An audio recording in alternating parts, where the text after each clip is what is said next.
Hey everyone, it's Graham from therecordingrevolution.com, and you're back with 5 minutes to a better mix. We're looking at 31 mixing tips in 31 straight days.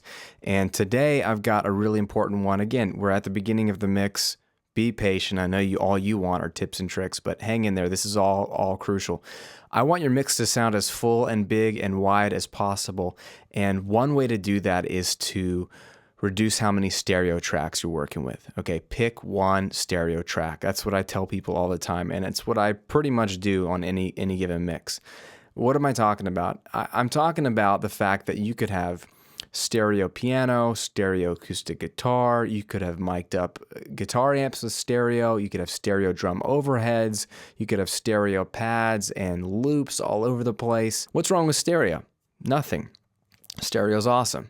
What I want is for your actual stereo mix to sound even awesomer, way awesomer than your stereo tracks as individual tracks within a mix, okay?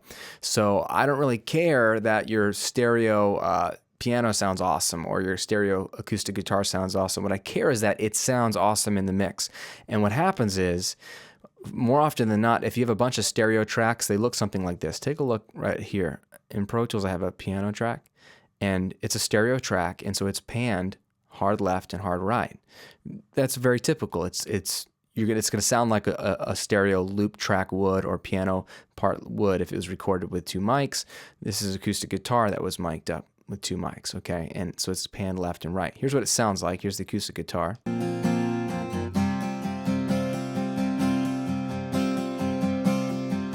Right, you kind of hear it in the left and the right, but there's one guitar part.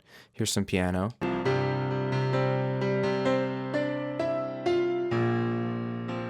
Right, so it's stereo piano, left and right. You get the idea. There's nothing wrong with that. Same thing with drum overheads.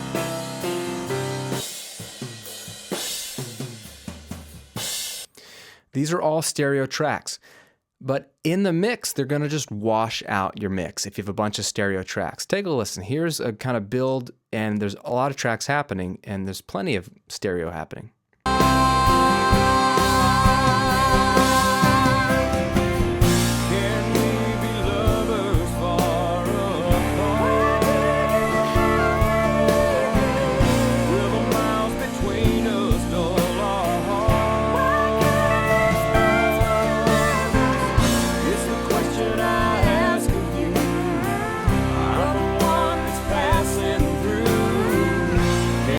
It might sound full to some, but the problem is I can't really pick out the piano that well. I can't really pick out the acoustic guitar that well. Everything sounds like it's just in front of me. I want everything to be spread out so that the things in the middle, the vocals and everything, really pop, and that the mix sounds wider. So here's what I do. I just pick one stereo track. Pick one. One that you're going to allow yourself to keep stereo left and right. The rest of them, fold them down to mono with the panning, okay? So for me, it's going to be drums in this song. If I have a full drum kit, 99% of the time, I'm going to let that still stay stereo so the cymbals can go back and forth. Everything else, I'm going to collapse to mono. So piano, I'm going to take and just pan it all to the right. So it'll sound like one mono thing. All right, acoustic guitar, I'm going to pan to the left in this case, but it doesn't matter where you pan it, just that it's mono. Right? The cool thing is, together, they sound great.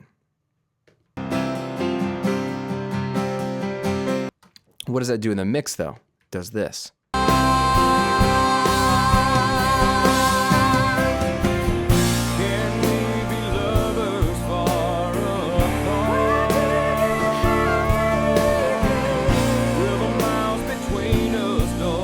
Versus this, put it back to stereo.